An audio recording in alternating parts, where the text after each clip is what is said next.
આ સાંભળી લેજો, આ રિયાલિટી છે. Exactly this is a reality, no formality.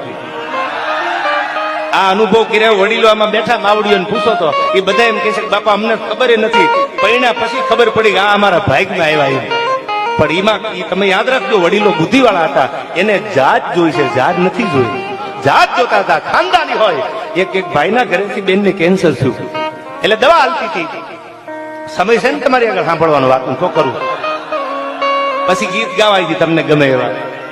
હવે કેન્સર થયું એટલે ડોક્ટરે રજા દઈ દીધી. સાંભળજો, બહુ સાંભળવા જેવા સત્ય ઘટનાનો પ્રસંગ. એટલે એનો ઘરવાળો એની સેવા કરે, 1-2 મહિના 4 મહિના 6 મહિના કપડાં ધોવે, ઓલી ખાટલામાં હુતી પલંગમાં હુતી આંખુડા કાઢે. આહા, હું પરણીને આવી ને ત્યારે મારા એવા સપના હતા, હું તમારી સેવા કરું. આ દુનિયાની કોઈ દીકરી પરણીને જાય, વિક્રમભાઈ પોતાના પતિની સેવા કરવા આવે, પણ તમારે મારા સેવા કરવી પડે છે. હવે ભગવાનને પ્રાર્થના કરો, હે ભગવાન મને અહીંથી લઈ લે એટલે મારા દી ન આવે.